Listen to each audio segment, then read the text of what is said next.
स्वागत है आपके अपने channel Sanjeev sir math solution के अंदर। स्टूडेंट, जो आज हम टॉपिक आपके लेके आए हैं वो है लाइंस एंड एंगल्स। लाइंस की ज़रूरत हमेशा पड़ती है बच्चे को, फर्स्ट क्लास से लेकर जहाँ तक पढ़ेगा तब तक लाइंस की ज़रूरत पड़ती है। फिर उसके बाद हमारा टॉपिक आता है एंगल्स। एंगल्स हर जगह शुरू हो जाते हैं। आई थिंक ये थर्ड फोर्थ क्लास से बच्चों को एंगल्स के बारे में टीचर नॉलेज प्रदान करना शुरू कर देते हैं और बीच में आगे फिर बढ़ते जाते हैं। Acute angle, obtuse angle, right angle, straight angle, ये complementary angle, supplementary angle, transversal lines, parallel lines, acute angles, corresponding angles, इसके बारे में अभी इस वीडियो में डिटेल में आपको बताया जाएगा। ये तकरीबन सभी क्लासों के लिए बढ़िया और अच्छी वीडियो है, बेसिक नॉलेज प्रदान करेगी। किसके बारे में? लाइंस एंड एंगल्स के बारे में। देखिए क्या है लाइंस एंड एंगल। स्टार्टिंग हम करते हैं सबसे पहले पॉइंट। स्टूडेंट, ये पॉइंट होता है, इसकी थिकनेस के बारे में कुछ नॉलेज नहीं, कम बढ़ती कुछ भी ले सकते हैं, इसको मेजरमेंट नहीं कर सकते। रे होती है जो एक इस प्रकार से एक तरफ इसने बढ़ना होता है, इसे बोलते हैं रे। और लाइन कौन सी होती है? जो लाइन होती है दोनों तरफ आप इसे कॉन्टिन्यूसली बढ़ा सकते हैं। मान लो इसका नाम आपने ए बी लिया तो ये एक ही तरफ बढ़ेगी। और ये है मान लो पी क्यू ने आपकी दोनों तरफ बढ़ सकती है, इसे बोलते हैं line.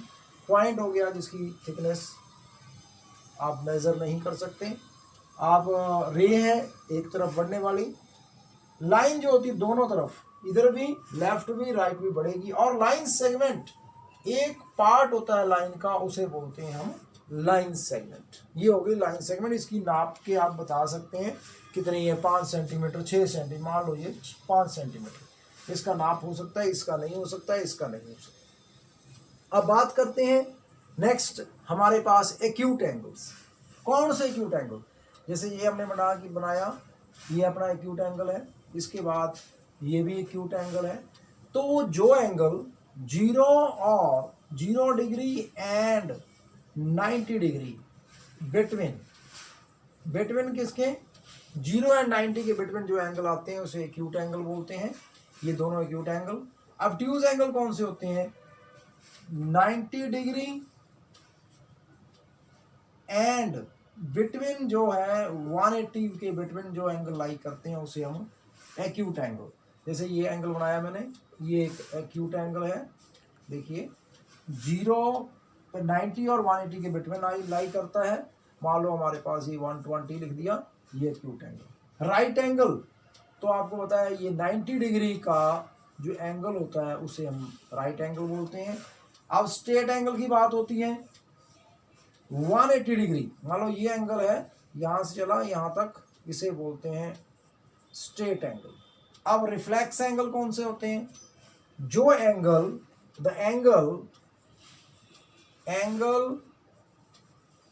Lies between 180 degree and 360 degree, that is called reflex angle. अब बात आती है हमारे पास कॉम्प्लीमेंट्री एंगल। कॉम्प्लीमेंट्री एंगल्स कौन से होते हैं? If the sum of two angles is equal to 90 degree. जैसे ये हमारे पास 45 प्लस 45 90 हो गया, ये कॉम्प्लीमेंट्री एंगल है। 60 प्लस 30 90 डिग्री। और हमारे पास आप लिख सकते कुछ भी, 40 प्लस 50 ये भी 90, ये कॉम्प्लीमेंट्री। अब हमने लिखा है कंप्लीट एंगल। कंप्लीट एंगल कौन सा? जो 360 डिग्री, एक सर्कल पूरा, इसे बोलते हैं कंप्लीट एंगल 360। अब हम बात करते हैं अपने नेक्स्ट जो एंगल है हमारे पास, सप्लीमेंट्री एंगल्स। सप्लीमेंट्री एंगल्स क्या होते हैं? If the sum of two angles, जैसे हमारे पास 100 प्लस 80 डिग्री, ये 180 डिग्री आ गया, ये सप्लीमेंट्री एंगल्स हैं। अगर कोई भी और 70 प्लस 110, तो आपने इसको भी 180 लिख दिया, तो ये supplementary. If the sum of two angles is equal to 180 degree, that are called supplementary angles. अब मान लो एक है अपने पास 180 माइनस थीटा, दूसरा है थीटा, प्लस करके ये अपने पास 180 एंगल्स। और ले लेते हैं अपने पास 65 डिग्री प्लस 155 15 डिग्री, तो ये भी अपने पास सप्लीमेंट्री एंगल्स। एडजेसेंट एंगल्स कौन से होते हैं स्टूडेंट? अगर अपने पास एक एंगल है, ये दो एंगल हमारे पास हैं, इसका नाम हमने दिया ये इस प्रकार से, इसके एक कॉमन वर्टेक्स होगा, एक कॉमन आर्म होगी, एक दोनों ये नॉन कॉमन जो आर्म्स होगी ये कॉमन आर्म के ऑपोजिट साइड पे होंगी। ये दोनों जो है ये एंगल अपने पास AOC and angle BOC are adjacent angles. Adjacent angles ज़्यादातर आप ये समझ लें, दो साथ साथ वाले कोण उसे एडजेसेंट एंगल्स बोलते हैं। Linear pair, if the sum of two adjacent angles is equal to 180 degree, that is called linear pair। ये एंगल हमने एक लाइन ड्रॉ की, इसके ऊपर बनने वाले दो एंगल, इसका नाम दीजिए आप सम ऑफ टू एंगल्स, ये बनने वाले लाइन पे दोनों का 180 डिग्री सम होगा, that is angle AOB plus angle BOC 180 degree, इसे बोलते हैं हम लीनियर पेयर। अब बात आती है वर्टिकली ऑपोजिट एंगल्स की। वर्टिकली ऑपोजिट एंगल हमने दो लाइनें ड्रॉ की, एक लाइन ये है, एक लाइन ये है। तो वर्टिकली मतलब अपने पास एंगल लाइन है AB और CD, दोनों लाइनें अपने पास कट रही हैं ऊपर, तो वर्टिकली ऑपोजिट एंगल कौन कौन से हुए स्टूडेंट? ये वर्टिकली ऑपोजिट एंगल बराबर होते हैं, तो एंगल AOD बराबर होगा हमारे पास, देखिए सेम निशान लगाए हैं, BOC के, और दूसरा वर्टिकल एंगल हमारे पास AOC is equal to angle BOD।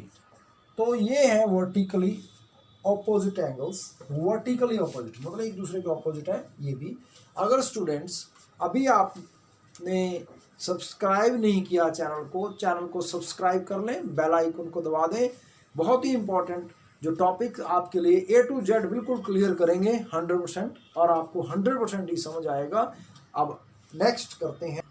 अब देखिए हमारे सामने क्या है, लाइन है पैरेलल, कौन कौन सी? LM पैरेलल लाइंस हैं, T is a transversal. Parallel lines ये दोनों हैं, AB और CD, जिसे हमने L और M का नाम दिया। T for transversal which cuts the line L at O and M।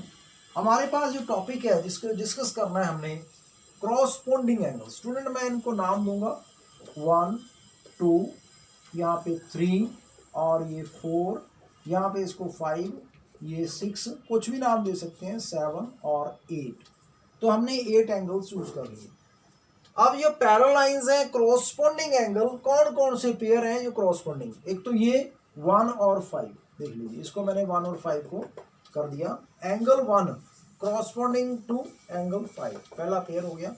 दूसरा हमारे पास 2 और 6, angle 2 is equal to angle 6, corresponding angle का पेयर ये हो गया। इसको भी कर देते हैं थोड़ा सा डिफरेंट, ऐसे एरो लगाते हैं ये। अब तीसरा अपने पास ये पेयर, इसमें दो दो एरो लगाए हैं, और ये कौन सा है? Angle 4 is equal to angle 8, ये भी क्रॉसपोंडिंग एंगल। अब इसमें 3 एरो लगा देता हूँ मैं, कौन कौन से डिफरेंट से आपको पता लग जाए। Angle 3 is equal to angle 7. These are corresponding angles. Pair of corresponding angles 1 8 2 7 4, देखिए 1 5 2 6 4 8 3 7. These are the pair of corresponding angles. अब ऑल्टरनेटिव इंटीरियर एंगल्स कौन से हैं? जो जेड बनाने वाले। जैसे देखिए यहाँ पे जेड कहाँ कहाँ बनता है, ऐसे इस प्रकार से देखिए हमारे पास ऐसे एक एंगल इधर एक इधर, मतलब एंगल 4, आप ये 4 लिखा और ये 6, 4 और 6 मैं इसको कवर कर देता हूँ डिफरेंट कलर से, तो आपको क्लियर नजर आ जाएगा। तो ये जो एंगल है मैंने अभी कवर किया आपके सामने, 4 और 6 ये ऑल्टरनेट इंटीरियर एंगल्स हैं। Angle 4 is equal to angle 6। एक दूसरा पेयर और बनेगा, उसको भी करते हैं दूसरा डिफरेंट पेन से, भी आपको क्लियर ग्रीन पेन से कर देते हैं। तो एक ये पेयर बनता है हमारे पास, इसे बोलेंगे जो 5 अपने पास 5 और सॉरी ये 5 और 3 है, तो इसे आप लोगे 3 इज इक्वल टू एंगल 5। इसे बोलते हैं हम कौन से एंगल्स? Alternate interior angles. अब एक बात लिखिए, एक ट्रांसवर्सल है जो काट रही है इन पैरालाइंस को, ये ओ पे और एम पे काट रही है। इस ट्रांसवर्सल के दोनों तरफ बनने वाले एंगल्स हैं जो interior angles on the same side of the transversal. इसकी खासियत ये है, interior angle on same side of transversal, क्या खासियत है कि दोनों तरफ बनने वाले कौन कौन से एंगल हैं? एंगल 4 प्लस एंगल 5, ये 180 डिग्री होगा। क्या याद रखना student? Sum of two angles on the same side of transversal are supplementary, और interior angles on same side of transversal ये दोनों। और ये और दूसरी तरफ angle 3 plus 6 is equal to 180 degree, ये interior angle on same side of transversal जिनका सम अपने पास 180 होगा, जहां उसे सप्लीमेंट्री बोल सकते हैं। ये हमारा टॉपिक हुआ बेसिक्स। ये सबके लिए इंपॉर्टेंट है, किसी भी क्लास का बच्चा हो जिसको ये क्लियर है उसको जो ज्योमेट्री है, लाइंस, एंगल्स, ट्रायंगल्स, ये कुछ भी मुश्किल नहीं लगेगी। एक बार में देखने से आपको समझ आ जाएगा। Thank you student, thanks a lot.